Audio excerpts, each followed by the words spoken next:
A very warm good morning to all of you.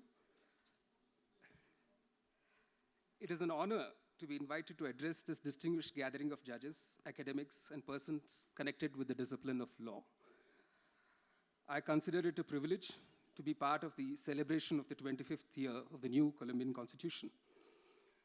Incidentally, the Delhi High Court, where I have been a judge for the past 10 years, is also celebrating its 50th anniversary this year. These are occasions for celebration of achievements, but also for introspection and course correction.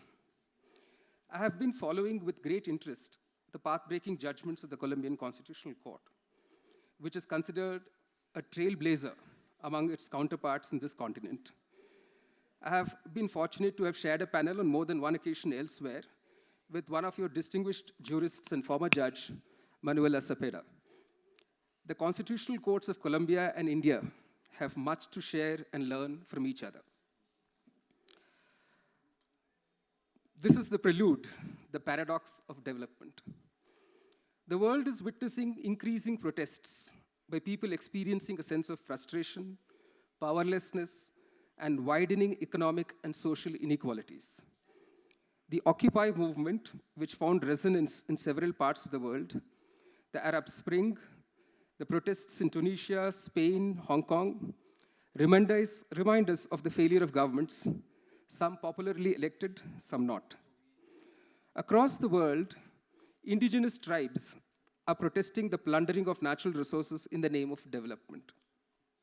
The climate march in New York in September 2014 drew attention to the failure of governments to take effective steps to conserve and preserve the environment and ecology for future generations.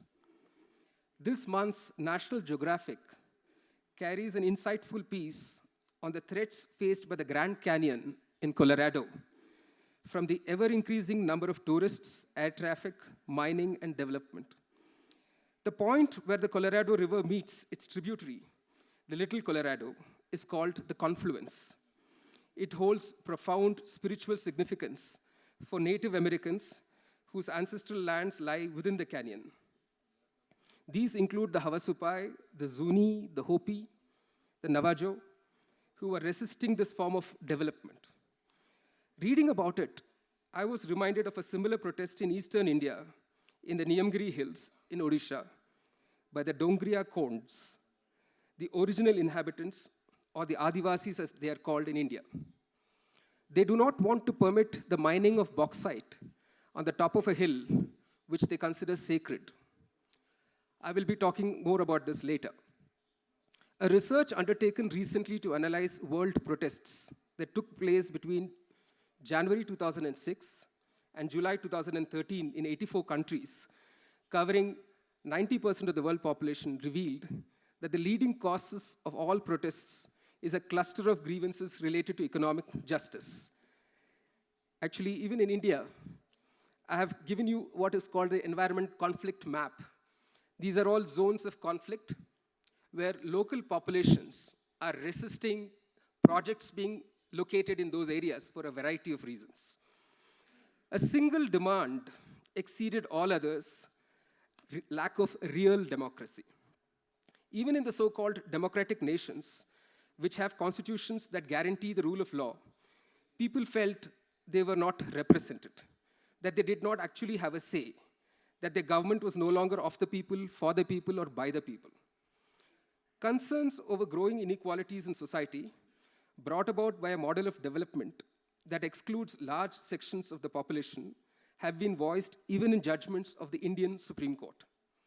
In May 2010, while reviewing the Indian government's decision to give the right to explore offshore oil reserves to a private corporation, one of the judges of the Supreme Court observed, the neoliberal agenda has increasingly eviscerated the state of stature and power, bringing vast benefits to the few, modest benefits for some, while leaving everybody else, that is the majority, behind. As we cast a glance across the face of our land, the greater incidence of social unrest and movements for greater self-determination seem to occur by and large in states and regions that have plenty of natural wealth and paradoxically suffer from low levels of human development. It is in the above backdrop that I propose to share with you my thoughts on the challenges before the constitutional courts in India in dealing with conflicts over rights to land, to resources, and to environment and ecology, and the right to development. What follows are my personal views that have evolved over 3 decades, 2 of them as a lawyer litigating. Sorry for the interruption.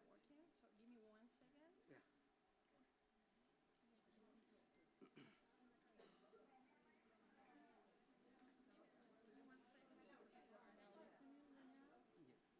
So give me just 1 second. Okay. I mean that we have to go back like one page. Oh, I see. Like maybe from here. So okay.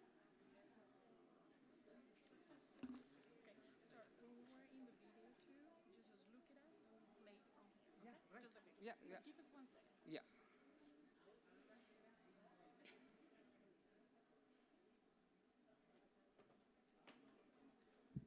happening?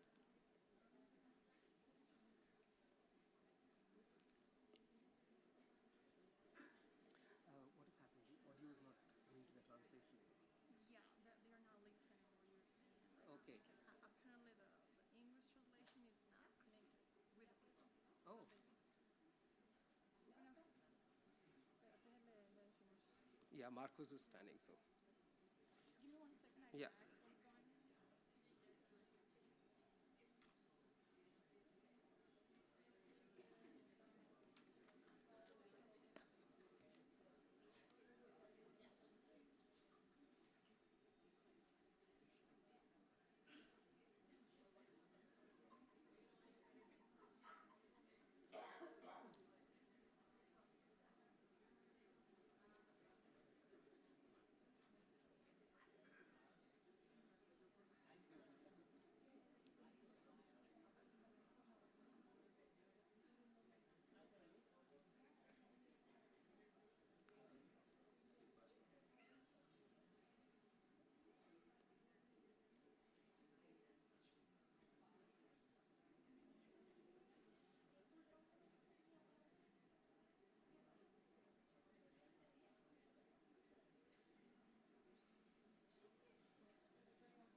Can we start in recently? Yeah, the concerns over the road. Recently. Okay.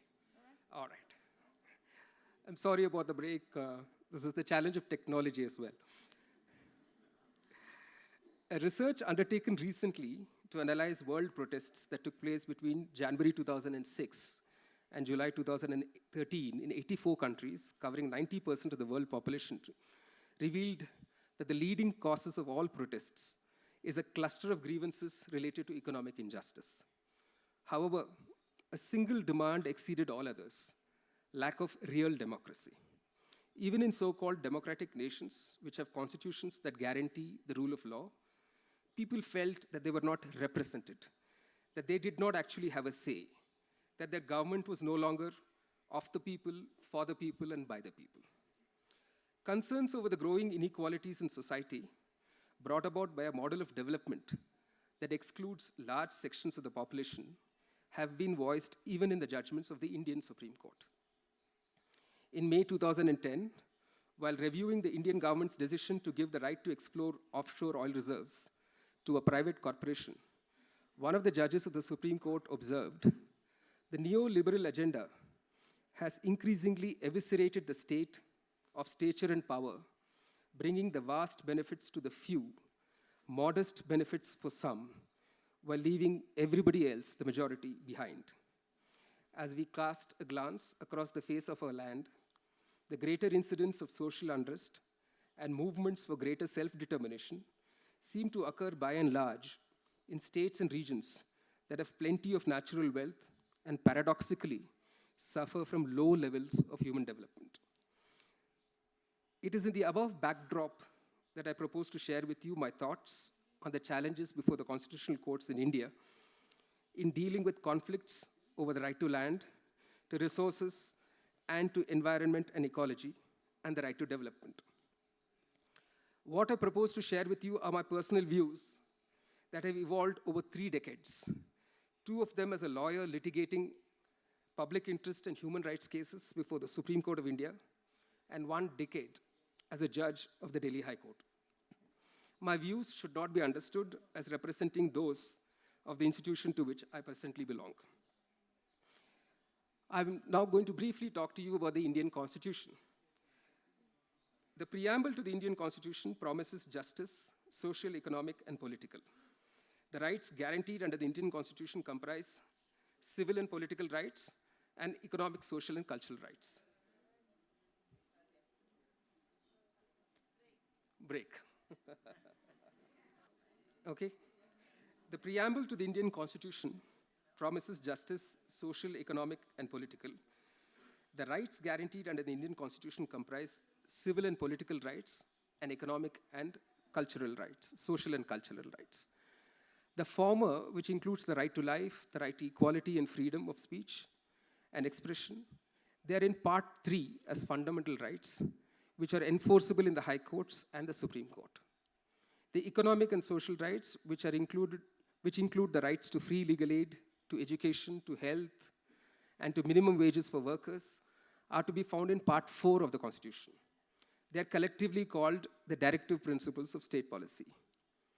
The constitutionally proclaimed political philosophy of this part is socialism. The directive principles, which are stated to be not enforceable by courts, speak of distribution of the material resources of the community so as to subserve the common good. They require the state to take measures to ensure that the operation of the economic system does not result in concentration of wealth and means of production to the common detriment.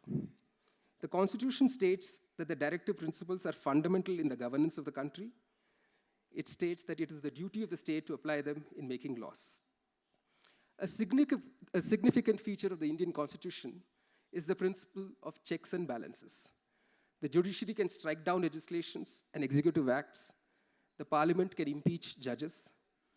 The executive can dissolve legislative assemblies, but is accountable to the court. Basically, every organ of state is controlled by and is accountable to the Constitution and the rule of law. The judiciary is unelected, but is arguably seen as a counter-majoritarian institution that is expected to protect the rights of minorities, the unpopular, and the dissenters. I will now seek to briefly trace the evolution of the role of judiciary in seeking to recognize, protect, and enforce basic rights, including social rights. Overcoming its initial phase of conservatism in interpreting the provisions of the Constitution, the Supreme Court of India in the Fundamental Rights case in 1973 held that what was fundamental in the governance of the country was no less significant than that which was fundamental in the life of an individual. It declared that the justiciable fundamental rights in Part 3 of the Constitution and the non-justiciable, the aspirational directive principles in Part 4 were not divisible, but were complementary. This led progressively the Supreme Court to declare in 1977, in the now celebrated decision in Maneka Gandhi versus Union of India, that the doctrine of substantive due process was integral to the chapter on fundamental rights. The negative right to life under Article 21 restrained the state from denying a person's right to life and liberty, except according to procedure established by law. The further requirement now was that such law had to be just, fair, and reasonable. In subsequent decisions, the court proceeded to expand the content of the right to life to include the right to live with human dignity and all that goes with it, namely, the bare necessities of life, such as adequate nutrition, clothing, shelter, facilities for reading, writing, and expressing oneself in diverse forms, freely moving about and mixing and commingling with fellow human beings. These decisions laid the foundation for the evolution of the social rights jurisprudence. Now I'm going to talk to you about the public interest litigation jurisdiction. The court in 1970s innovated the public interest litigation jurisdiction. The court wanted to be seen as an institution that worked for the people. The court realized that if the justice system had to remain relevant to large masses of underprivileged and disadvantaged people who could not afford to reach the court must reach out to them. It ought not to wait for them to knock at its doors. In a sense, the court was seeking legitimacy for its own constitutional role to make social justice a reality for the masses. Public interest was seen by the court as an extended arm of the legal aid movement, which could be the constitutional tool to achieve social justice. In the public interest litigation jurisdiction, any public-spirited person can bring causes affecting not necessarily herself, but a class of persons before the constitutional courts. The petitions could be informal. The procedure is flexible. Public interest litigation is considered non-adversarial. The focus is on problem solving. The court is not restrained by having to make choices among binary options. The court, in its public interest litigation jurisdiction, has been able to adopt creative ways of overcoming the law versus policy hurdle. Typically, it will issue orders and retain the case to monitor their enforcement. It has explained this technique as continuing mandamus. I'm just departing from the text for just a brief while. I noticed that even the Constitutional Court of Colombia, in the Sentencia T25 case, retained the case for monitoring and passed a series of orders for effective monitoring of the case. Likewise, the technique used in India is called continuing mandamus. Where the subject matter is technical, the court will ask for reports from experts. It will rope in amicus curiae, which is a friend of the court, to help it navigate the technical and legal terrain. The public interest litigation jurisdiction has grown over the years and forms the centerpiece of the court's functioning. I do not have enough time to dwell further and give a detailed critique of the public interest litigation jurisdiction. I have to now turn to the main theme of the talk, the Indian Supreme Court's experience of resolving conflicts over rights to development and the right to environment. I had picked up, this is again, I'm departing slightly from the text. I had picked up 4 cases to discuss before you, but because of paucity of time, I'm discussing 3 of them. This is just for Marcos, who's helping me translate that. I will skip the Tehri project. I'll just show you what the slides for that were. This is the Tehri Dam that is located in northern India, as you can see. And I was planning to talk about this in some length, but since there is not enough time, I will proceed to the Narmada Valley project. I turn to the section on the Sardar Sarovar project. The Narmada River in central India, and that's the river, it's one of the Google maps, begins in Amarkantak in the state of Madhya Pradesh and flows into the Arabian Sea in Gujarat. A staircase of dams involving 30 big dams, 135 medium dams, and 3,000 small dams are to be constructed at various points in the river.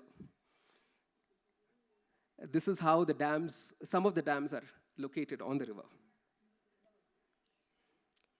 The dams are to provide a variety of needs. Is this okay? Or? All right. From generating electricity to reaching water to water-scarce regions of Gujarat, as you can see in the left, and Rajasthan. The downside, the largest of these dams is the Sardar Sarovar project.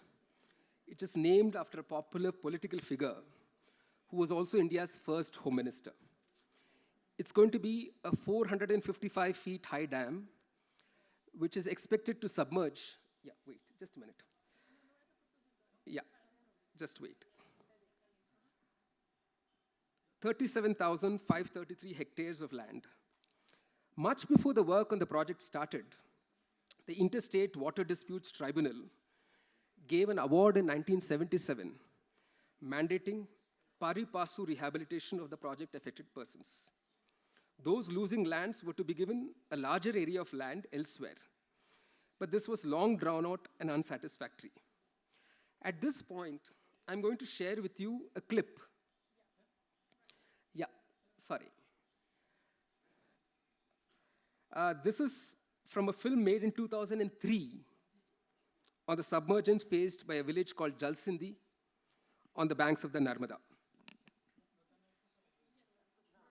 Narmada meets the country's largest construction Superb. project, the Sardar Sarovar Dam. This dam represents that our Indian engineers have also technical know-how for such a mega project. This is the foundation stone laid by Prime Minister Jawaharlal Nehru on 5th April 1961. This is a dream of Sardar Vallabhbhai Patel and Pandit Jawaharlal Nehru, and now we are fulfilling this dream by constructing a Sardar Saro project. The Narmada River is worshipped along her entire length. Legend has it that whereas one must bathe in the Ganges to purify the soul, one need only look at the Narmada.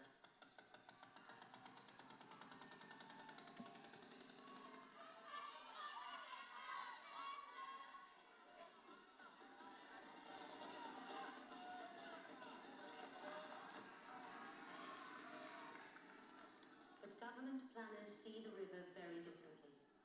They envisage a giant staircase of reservoirs held in place by more than 3,000 dams. It is the largest river development project ever undertaken anywhere in the world. Sardar Sarovar is the keystone. It sits at the western foot of the project and will hold up the entire staircase. 35 kilometers downstream, the Sardar Sarovar Dam has already blocked the flow of the river, created a reservoir, and submerged 2 villages. During this year's monsoon season, the reservoir will swell and Jalsindi will go under. The dam currently stands at 2/3 its intended height. Once completed, the reservoir will be 200 kilometers long and 245 villages will be submerged. The dam will then divert the Narmada River into a huge canal system, which aims to redistribute the water across Gujarat and Rajasthan.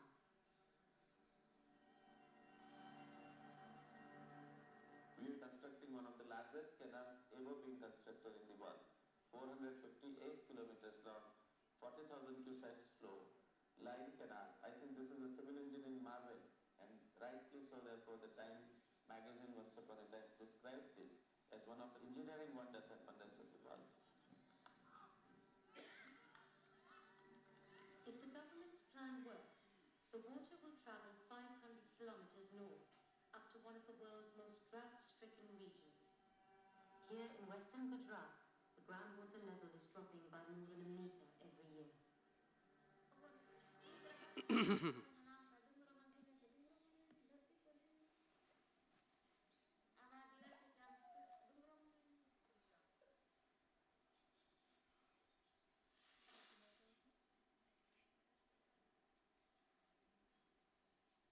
The Adivasi are India's indigenous people, the original inhabitants.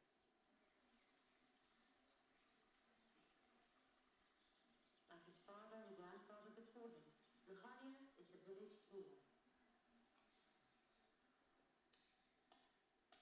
ये चाय पत्ती का सिर दुखने का उसको कूट के एक्शन जीना करना फिर उबालना उबाले फिर पीना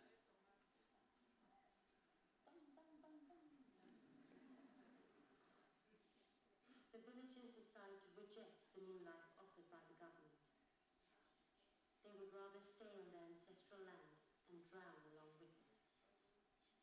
हम यही रखेंगे हमारा तो यही है बारिश आए तो आए बारिश तो गिरने वाला है पानी नर्मदा आए तो भी हटने वाला तो जाए हमारा जमीन सोचे मरना तो उधर भी मरना है कहाँ भी मरना है ना मरने से क्या अपने तो काटा है कहाँ भी मरना वहीं फैसला पूरे गांव का लोग हम अकेले नहीं है पूरे लोग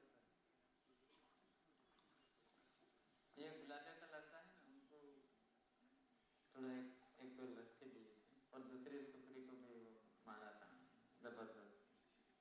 उनका कानून क्या होगा?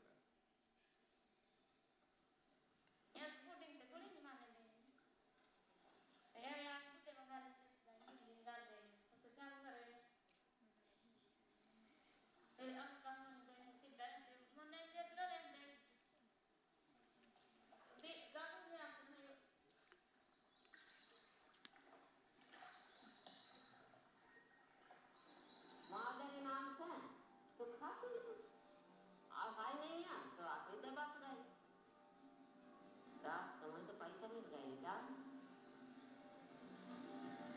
मैं तो बोलते Bhatia Bai Thakis and her family live in the slums on the edge of a big city. They were displaced by the first of the Narmada dams, the Bargi Dam, back in 1990 when their village Gamti was submerged. Yeah. The idea of showing you the clip was to enable all of us to hear the people's voices firsthand than by read it in translation in the judgments. A public interest case was brought before the Supreme Court of India. In 1994, a public interest litigation case was brought before the Supreme Court of India by a non-governmental, mass-based organization called the Narmada Bachao Andolan, representing those affected by the Sardar Sarovar project and other large and small dams across the Narmada. The Andolan requested the environmental clearance given to the project. It was located in a seismically active area. They demanded that a fresh environmental appraisal in terms of the new stringent norms laid down by the statute in 1994 be undertaken. The Andolan also highlighted the severe hardship faced by the tribal population in Madhya Pradesh. They were losing their habitat.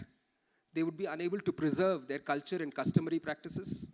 Further, there were glaring procedural irregularities in the land acquisition process. The Andolan also argued that unless there was full rehabilitation of those affected in terms of the tribunal's award, prior to submergence of their habitats, the project should not be allowed to continue. The Supreme Court of India delivered its verdict in October 2000, rejecting the petition by a majority of 2:1. The majority adverted to two competing public interests: the right of the inhabitants of the water-starved regions of Gujarat and Rajasthan to water for drinking and irrigation on the one hand, and the rights to shelter and livelihood of over 41,000 families comprising tribals, small farmers, fishing communities facing displacement on the other. The project did not require re-examination either on the ground of cost effectiveness or seismicity. This is what the majority said.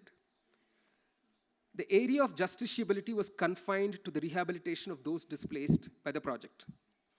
The majority was of the view that rehabilitation sites, the tribals will have more and better amenities than those enjoyed in their tribal hamlets. The gradual assimilation in the mainstream society will lead to betterment and progress. While it was aware that the displacement of the tribal population would undoubtedly disconnect them from the past, the culture, the customs, and traditions, the majority explained it away on the utilitarian logic that such displacement becomes necessary to harvest a river for the larger good. The majority opinion further highlighted two principal concerns of the justiciability debate: legitimacy and competence. It declared that if a considered policy decision has been taken, which is not in conflict with any law or is not mala fide, it will not be in public interest to require the court to go into and investigate those areas which are the functions of the executive. Further, whether to have an infrastructural project or not, and what is the type of project to be undertaken, how it is to be executed, are part of the policy-making process, and the courts are ill-equipped to adjudicate on a policy decision so undertaken. The court outsourced the examination of grievances of the project affected regarding failure by the state to provide promised rehabilitation to non-judicial grievance redressal authorities. There was, however, one dissenting judge, and this dissenting judge found that the environmental clearance for the project as required by law that underwent significant change in 1994 was absent. He directed that till such clearance was accorded, further construction of the dam should cease. He further noted that the many interim orders that this court made in the years in which this writ petition was pending show how very little has been done in regard to relief and rehabilitation of those ousted. It is by reason of interim orders and in fairness, the cooperation and assistance of learned counsel who appeared for the states, that much that was wrong has now been redressed. He insisted that till environmental impact was again reassessed and there was pari passu rehabilitation of the displaced persons, the further construction should stop. I pause here to take stock of the key issues that have emerged. First, these decisions kindle the debate about legitimacy and competence of courts to adjudicate cases involving enforcement of social rights. In both cases, there was a lack of unanimity among the judges on A, whether a large dam is necessarily a good thing, and B, whether the court can review the government's decision on that question. While the majority opinion in both cases deferred to the wisdom of the executive on this aspect, the dissenting judges did not buy into the utilitarian logic of the greatest good for the greatest number. The weak and vulnerable were going to be further weakened. And in such a situation, what is the role of the court as a guardian of constitutional rights of the oppressed? On the aspect of environmental clearance, again, the utilitarian logic prevailed with the majority. For the dissenters, there were two distinct aspects that mattered. One, of course, was the safety of the dam in an area prone to earthquakes. The other was the destruction of forests that were ecologically sensitive and the biological diversity of which was irreplaceable. Then there was the question of the legal principles on which the reasoning should be based. For the majority judges in both cases, a dam was not a polluting unit and therefore did not have to meet the stringent environmental standards. In the Tehri case, the dissenting judge referred to the Rio Declaration and the international environmental law principles to support his reasoning. The third issue, which I consider significant, is the process by which the court reached the decision in each case. The court never got to hear the affected persons firsthand. There were no visits to the area affected. The court preferred pragmatism to principle when it asked individual grievances to be examined by non-judicial bodies. In fact, I wonder what the result might have been if the court had, instead of sitting in Delhi, which is thousands of miles away from the area, held the hearings where the submergence was happening. What if it had heard the oral testimonies of people affected speaking in their own voices and language rather than their lawyers in English? The court did not think it necessary to put in place any public hearing processes that would be based on principle of prior informed consent of the people affected. There was no facilitation of meaningful dialogue or engagement between the state and the affected persons. The proceedings were marked by mutual disbelief and mistrust between the state and the affected people. The state used its coercive power to quell protests, even where they were peaceful. The case tells us that in the context of adjudication of cases involving economic and social rights, it cannot be forgotten that they are inextricably linked to civil and political rights. The courts cannot and should not attempt to compartmentalize them. I now move on to two other cases where the experience has been different. Although in these two cases also the persons affected were tribals, the projects were to benefit private corporations outside India. The other distinguishing features is that both projects were located in exclusive tribal areas, which are called scheduled areas. Typically, these are pristine regions which are biologically diverse and rich in mineral resources. I will digress here a bit to discuss the 5th and 6th schedules to the Constitution of India. These contain provisions that preserve the traditions, customs, and laws of tribals located in scheduled areas. The 6th schedule applies to states in the northeastern region of the country, where the tribals are in numerical majority. The 5th schedule applies to other areas where the tribal resides, but they are in minority. One common feature is in that these scheduled areas, there cannot be a transfer of land from a tribal to a non-tribal, which also includes the state and its entities. However, there has been no clarity on whether land acquisition law could be used by the state to acquire lands in scheduled areas. Recently, the Parliament enacted a special law known by its short title as the Forest Rights Act, or FRA. It recognizes the rights of traditional forest dwellers and Adivasis to reside within forest areas, access its resources for traditional means of survival. Importantly, it envisages a mandatory consultative process involving prior informed consent with the affected tribals, whose habitats are sought to be taken over for development purposes. It is in this background that we turned to the third and fourth cases. Lafarge, a company which was granted lease of lands for mining purposes, for limestone. These lands were located in the 6th schedule area in Meghalaya. You can see Meghalaya there, which is close to the border between India and Bangladesh. The limestone would be carried. You can see in the map, that is Meghalaya, and this is Bangladesh, which is another country. So the limestone would be carried by a conveyor belt across the border and processed in a factory established by Lafarge in Bangladesh. In this case, too, the challenge in the Supreme Court was to the environmental clearance granted for the mining lease to be operated. The process envisaged by the Environment Protection Act required the project proponent, that is Lafarge, to prepare and submit an environmental impact assessment report. This would be followed by public hearings in the area where the affected residents could raise their objections to this report. In this case, since the petitioners had argued that the local villagers had not consented to the mining project, the Supreme Court ordered a fresh set of hearings to be conducted, and it called for a report from the forest authorities in Meghalaya. After perusing the report, the court was satisfied that a meaningful and informed hearing had taken place. It appeared that the tribals of the village themselves desired that limestone deposits should be exploited scientifically and for commercial purposes. In its judgment delivered in 2011, the Supreme Court remarked, "It cannot be presumed that the tribals were not aware of the principles of conservation of forests." The environmental clearance was upheld. Now I go to the last case.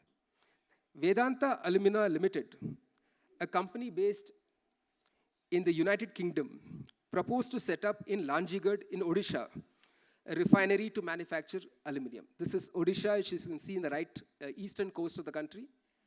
And this is where Lanjigad is. It's a closed-in map. I think we have to thank Google for all this. The raw material was bauxite, which is available in abundance on the top of the Niyamagiri hills. The area is the habitat of traditional forest dwellers, the Dongriya Konds. The scheduled area is protected under the 5th schedule to the Constitution. There were two major questions that arose. One was whether the environment clearance was rightly granted for bauxite mining. The other was whether permission under the prevailing forest laws could be given for diverting biologically rich forest land for mining purposes. The tribals here contended that the top of the Niyamagiri hill, this is what you see, the top, where bauxite was found in abundance, was a sacred place of worship and would not be touched. Expert committees set up by the Government of India found that the mandatory provisions of the Forest Rights Act, which required prior informed consent of the tribals through public hearings and consultation, had not taken place. Even the alumina refinery had not complied with the requirements of environmental clearance. Interestingly, in the Supreme Court, while the project proponent, that is Vedanta, was supported by the local state government in Odisha, the public interest petitioners were supported in their stand by the central government. The approach of the Supreme Court of India in this case was refreshingly different. In a judgment delivered in April 2013, it held that traditional forest dwellers have a right to maintain their distinctive spiritual relationship with their traditionally owned or otherwise occupied and used lands. Further, After extensively referring to domestic and international law on the subject, the court held that if the bauxite mining project in any way affects the religious rights of Dongriya Konds, especially their right to worship their deity, known as Niyamaraja, in the hilltop of the Niyamagiri Hills, that right has to be preserved and protected. It mandated that public hearings had to be held in every one of the 14 villages in the area. A judicial officer was asked to be an observer at every such meeting and to certify that it took place uninfluenced by the project proponent or the state government. The central government was asked to take the final decision after the villagers had put forth their points of view. This case had a happy ending. The aftermath was that the unanimous view of the villagers was that the permission for the bauxite mining should be refused. The central government had to therefore also refuse permission. The project proponent, through the state government, tried to petition the court again in 2016 for a fresh set of public hearings. The court refused this request. Both the Lafarge and the Niyamagiri Hills cases saw the Indian Supreme Court giving importance to the views of the local affected population and not simply deferring to the executive standpoint on what was the greater common good. The insistence on prior informed consent of the affected population restored the perception of the court as an institution that will protect and enforce the rights of the less privileged. The usual arguments of whether to promote industrial activity in a certain region, being in the realm of executive policy, did not impress the court. The resort to international covenants to meaningfully interpret the scope of the rights of indigenous persons to their customary forms of worship and traditions under the domestic law is a significant aspect of the Niyamagiri Hills case. While it could be argued that the changed approach was on account of the projects in these two cases being located in scheduled areas, there have been other instances in the recent past where the court has struck down acquisition of land for projects of private corporations, where it found that the procedure involving the hearing of objections by those affected was not complied with. This is a discernible change from the earlier approach of the court, where it would accept the state's argument that the land acquisition was for public purpose, based on the principle of eminent domain. The court is questioning the jurisprudential basis for applying the doctrine of eminent domain. It is drawing a distinction between a decision based on public policy and that which is for a public purpose. It is saying where the exercise of public consultation is not a mere ritual, but is integral to deciding whether the taking over of the land is indeed serving a public purpose. Those who are affected cannot be worse off at the end of the exercise. The outcome in the two cases, that is the Lafarge and the Niyamagiri Hills, may have been different. But what is significant is that the court insisted on strict adherence to the process of consultation and dialogue with the affected populations on the principle of prior informed consent. The difference in the approach of the court in the two cases involving dams and these two cases is palpable. Now I come to the last part of my talk, the challenges before the constitutional courts in our countries. We are witnessing mass protests by populations who are sensing helplessness in their daily struggles for survival. Corporations, private corporations, far more powerful than the states, continue to evade answerability and accountability, either to domestic or international law mechanisms. Sociologist Saskia Sassen, during a visit to India, was asked if she was seeing the emergence of a new social order. She answered, "I don't know if a new world order is in the making, but that there is a new geography of privilege and disempowerment that cuts across the old divide of rich and poor countries, or north and south. In its relationship to citizens, modest enterprises, including small farmers, and to the state, the global corporate sector has committed a form of grand larceny.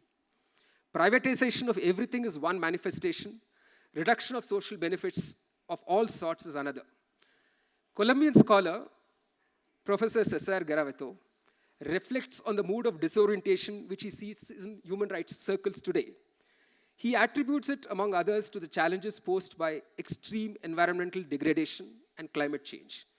He calls for a human rights ecosystem that prioritizes collaboration and symbiosis with a much more varied range of actors and issues, coupled with more decentralized and network-based forms of collaboration than that of previous decades.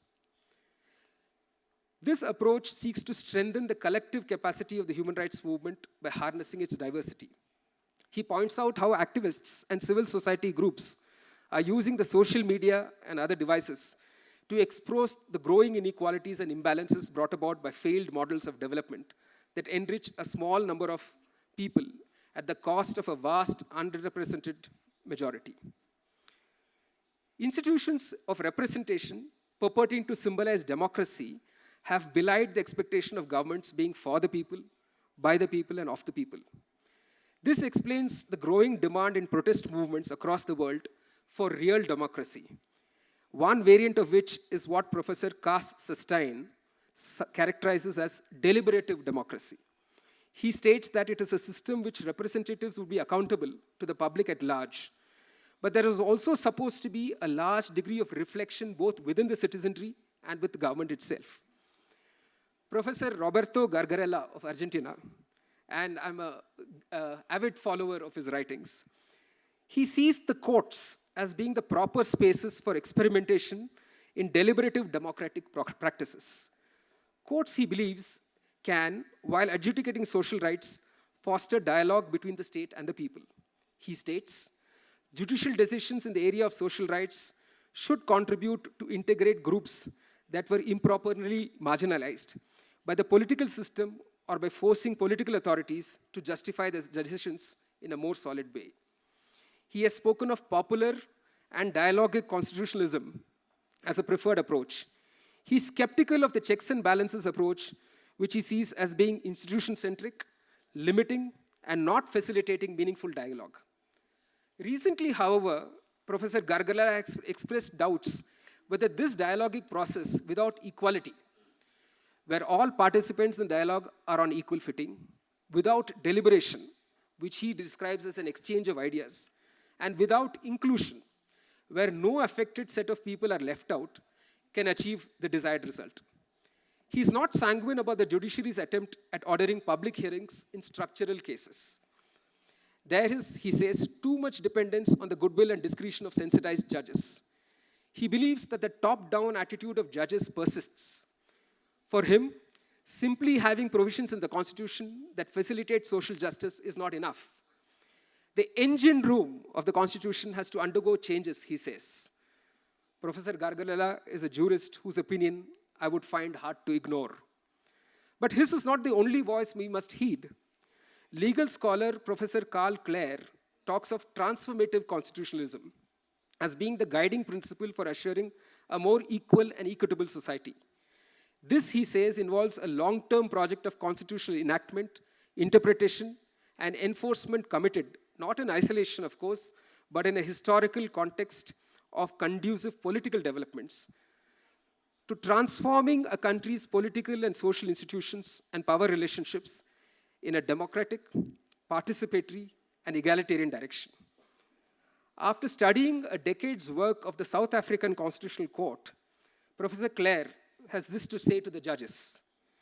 Future generations will not judge the Constitutional Court by how closely it has followed traditional strategies of analysis, but rather by the extent to which it contributed to the many issues of social and political transformation, equality, social justice, democracy, multiracialism, and dignity. There are increasing expectations of the judiciary in many democracies to find workable solutions to problems which have their origin in historic injustices as a result of not only unjust state action, but even societal and community-level practices that are impervious to constitutional values. The judiciary needs to constantly evolve jurisprudence to guide its decisions in a changing world. Legal principles that reflect newer ways of thinking. We have to work to remove the dissonance between the language of the law and the language of the rights, and between the language of rights and the language of the people. Our systems must be inclusive and should be relevant for the people's concern. Before I end my talk, I would like all of you to see and hear the tribals who spoke at the public hearings that were ordered by the Supreme Court in the Nimagiri Hills case.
This echoes what the wise Indian chief of Seattle said in 1854 in reply to the offer of the great white chief in Washington to buy their land. And I'm going to read an excerpt. How can you buy or sell the sky, the warmth of the land? The idea is strange to us. If we do not own the freshness of the air and the sparkle of the water, how can you buy them? Every part of the earth is sacred to my people. Every shining pine needle, every sandy shore, every mist in the dark woods, every clearing and humming insect is the holy in the memory of an experience of my people. The sap which courses through the trees carries the memory of the red man. We are part of the earth, and it is part of us. The perfumed flowers are our sisters. The horse, the great eagle, these are our brothers. The rocky crests, the juices in the meadows, the body heat of the pony, and man all belong to the same family. This we know. The earth does not belong to man, man belongs to earth. This we know. All things are connected, like the blood which unites one family. All things are connected. Thank you for your patience and the opportunity given to me to share my thoughts.